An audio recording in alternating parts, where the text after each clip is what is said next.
Where am I? What planet is this? It is called Earth. No one has left or returned to Earth in almost 200 years. I did. We will control the horizontal. We will control the vertical. For the next hour, sit quietly, and we will control all that you see and hear. There is nothing wrong with your television set. This show was canceled for being too intelligent for television. This is The Outer Limits. The show that literally hijacked your television set every Monday night in 1963, told you to submit to its control, then showed you rubber monsters discussing existentialism while humanity ended in shadow and static. ABC wanted their own Twilight Zone. What they got was a weekly philosophy lecture delivered by aliens that looked like teddy bears dipped in latex, shot like German expressionist nightmares, written by the guy who gave you Norman Bates. Parents complained their children were having breakdowns. Congress investigated whether it was causing mental illness. ABC canceled it for being too disturbing for family viewing. In 49 episodes across 2 seasons, The Outer Limits predicted genetic engineering, virtual reality, artificial intelligence, and surveillance states. It did this with a budget that wouldn't cover modern TV catering, using the same monster costume redressed 20 times, filmed in shadows because they couldn't afford proper lighting. The show scared audiences so badly that local stations received bomb threats demanding they stop airing it. ABC's solution? Cancel it and replace it with something safer. That safer show? Voyage to the bottom of the sea. Because underwater disasters were less threatening than thinking. This is the story of the smartest show killed for being too smart, the scariest show that used fear to teach, and the only show that started each episode by threatening its audience. There is nothing wrong with your television set. The Outer Limits was born from spite and ambition. CBS had the Twilight Zone. ABC had nothing. Leslie Stevens, a playwright who thought television was illustrated radio, pitched something different, cinematic television that would treat audiences like adults with anxiety disorders. Where Twilight Zone gave you 25-minute morality tales with twist endings, Outer Limits gave you 51-minute existential crises with no comfort. Twilight Zone said, imagine if. Outer Limits said, when this happens, you're fucked. Stevens hired Joseph Stefano, fresh off writing Psycho. This should have been the first warning.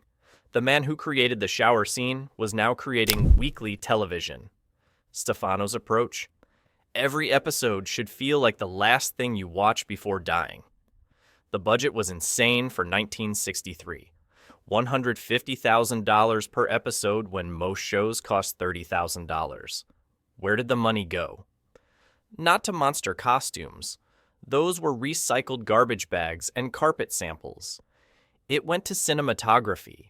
They hired Conrad Hall, who would win 3 Oscars, to shoot television like it was Citizen Kane having a panic attack. The difference from Twilight Zone was philosophical. Rod Serling gave you ironic punishment. Outer Limits gave you cosmic indifference. Serling said humanity could learn. Stevens said humanity was already doomed, but here's why that's interesting. ABC executives watched the pilot and said, this is either genius or insanity. They were right on both counts. I have to go to Cutterfield Center. Please stand by. We control everything. No show has ever started with such aggressive hostility toward its audience. There is nothing wrong with your television set. Do not attempt to adjust the picture. We are controlling transmission. This wasn't an invitation. It was a threat. The control voice, performed by Vic Perrin like a hypnotist crossed with HAL 9000, told viewers they were surrendering autonomy. For the next hour, you weren't watching TV. TV was happening to you. The opening used actual test patterns, making TVs appear broken. Parents would hit their sets, adjust antennas, check connections. Nothing worked because nothing was wrong. The show was gaslighting you before the story began. We will control the horizontal. We will control the vertical. We can roll the image, make it flutter.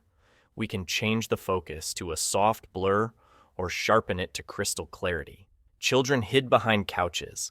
Adults pretended they weren't unsettled. Everyone kept watching. The genius was making viewers complicit. By not turning off the TV, you were agreeing to be controlled. The show made you participant in your own manipulation. This was 1963. The concept of media controlling consciousness wasn't theory. It was Monday night entertainment. The Outer Limits had to deliver a monster every week on a budget that couldn't afford good zippers. The solution became legendary: the bears. Bears were what the crew called every monster, because they looked like mutant teddy bears. The same foam rubber suit would appear weekly as different aliens. Add antennae, it's from Venus. Add fur, it's from Jupiter. Add nothing, it's from budget constraints. The Architects of Fear featured the most terrifying bear, a man surgically transformed into an alien to unite humanity through fear. The costume was papier-mâché, rubber cement, and actual animal bones. It cost $500. It traumatized millions. When it appeared on screen, children across America simultaneously wet themselves. The Zanti Misfits created nightmare fuel from ants with human faces, not CGI, actual ant props with photographs of human faces glued on. The effect was so disturbing that exterminators reported increased business. People were killing regular ants thinking they had human faces. The galaxy being from the pilot was Vaseline smeared on glass with negative film exposure. Her cost? $12. Effect? Pure cosmic horror. A being made of pure energy that accidentally destroys everything it touches while trying to communicate. Children drew pictures of it for therapy. Some Outer Limits episodes were too powerful for 1963 television.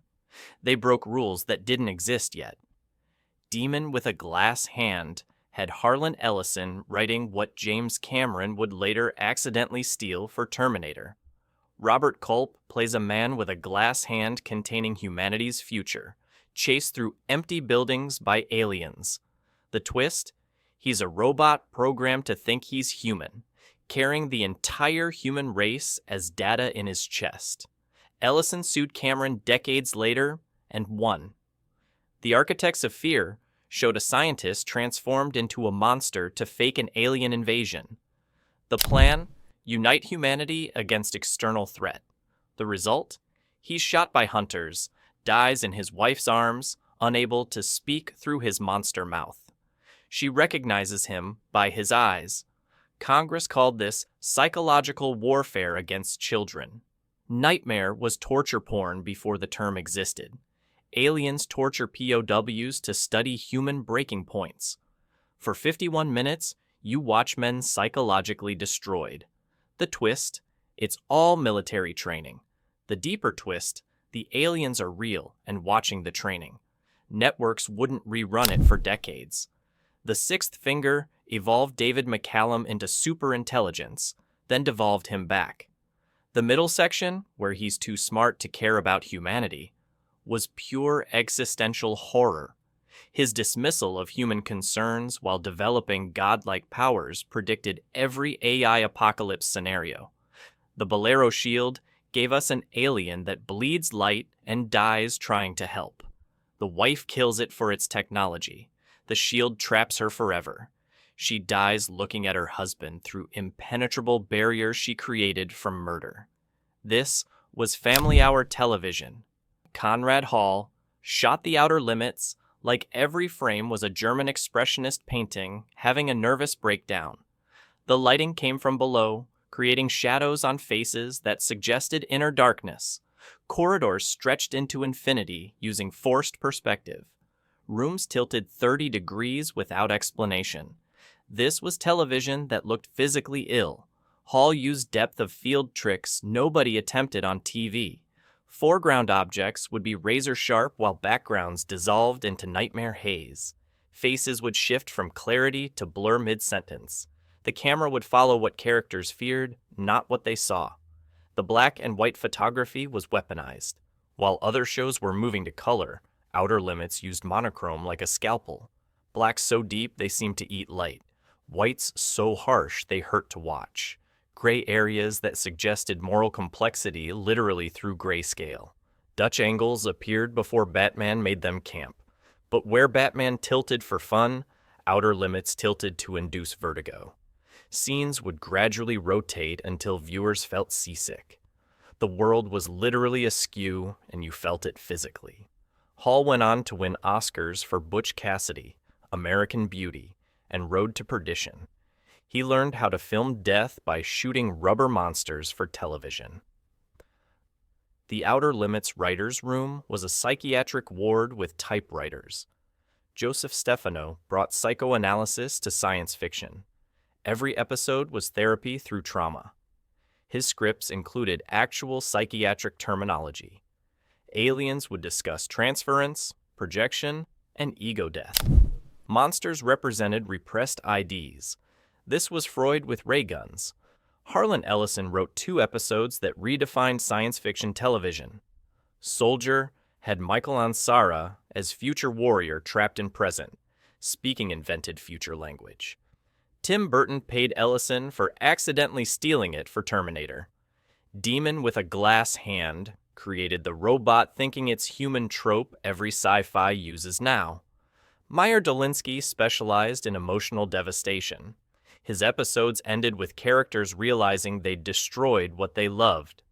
Zazazazazazazaz featured a queen, bee in human form. The man who loves her watches her die because love between species is impossible. Family television. They hired actual scientists as consultants, which made things worse. The science was accurate enough to be terrifying. Radiation episodes used real radiation effects. Evolution episodes used real genetic theory. The impossibility was possible, which made it unwatchable. Stefano required every script to include the bear, the moment when the monster appeared, but also the stinger, the philosophical point that hurt worse than any monster. The bear scared you. The stinger scarred you. Why ABC murdered? The Outer Limits died because it succeeded too well at its mission. The ratings started strong, 20 million viewers for the pilot. But audiences fled weakly. Not because it was bad, but because it was too effective. Parents reported children having nightmares. Teachers said students were philosophically disturbed. The PTA called it emotional assault disguised as entertainment. The time slot was suicide. Monday nights against Jackie Gleason. America had to choose between comedy and existential dread. Guess what won? The show that didn't make you question consciousness while eating dinner. ABC received more complaints about Outer Limits than any show in their history. Not about quality, about effect. Viewers said it was too intelligent, too disturbing, too much. The network noted these were compliments being filed as complaints. The network notes were insane. Add comic relief to shows about humanity's extinction. Brighter lighting. The darkness was the point. Happy endings. Every ending was humanity learning it was doomed. More women. The women were either aliens or dead. Season 2 brought in Ben Brady, producer of Perry Mason. His job? Make it normal. He fired Stefano, simplified scripts, added romance, reduced shadows. The bears became literal, just monsters without meaning. The show became what ABC wanted. Forgettable. Cancellation came mid-season, January 16th, 1965. No warning, no finale. The last episode, The Probe, was cobbled together from unused footage. Humanity's last image on the Outer Limits was a freeze frame of confused actors who didn't know they'd been canceled. Brady went on to create The Brady Bunch. The man who killed the Outer Limits created the safest show in television history. This might be the most American story ever told. The secret influence on everything. The Outer Limits failed commercially, but succeeded genetically. Its DNA is everywhere. Star Trek stole everything. William Shatner, Leonard Nimoy, and James Doohan appeared in Outer Limits first. The Salt Vampire from The Man Trap, Outer Limits costume. The Horta from Devil in the Dark, Outer Limits reject. Gene Roddenberry watched every episode and took notes. His notes became Star Trek. The X-Files is literally Outer Limits with FBI agents. Chris Carter admitted he wanted to remake Outer Limits but couldn't get rights, so he added government conspiracy. Every Monster of the Week episode is Outer Limits with Mulder and Scully. Black Mirror is Outer Limits with smartphones. Charlie Brooker grew up watching Outer Limits reruns. The structure, technology as monster, humans as real problem, ending in existential defeat, is identical.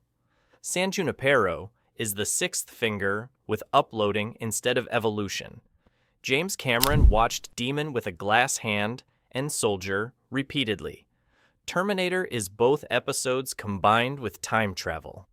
He paid Harlan Ellison undisclosed settlement rather than go to court. The credits now acknowledge Ellison's works. Modern prestige horror, from The Haunting of Hill House to Midnight Mass, uses Outer Limits template. Philosophical horror disguised as genre. The monster represents concept. Fear serves intelligence. The scare is secondary to the scar. Every prediction came true. The sixth finger predicted genetic enhancement. Stream of consciousness predicted connected consciousness and social media. Obit predicted surveillance state through television. They were wrong about timeline. Everything happened faster. What if television was too good for television?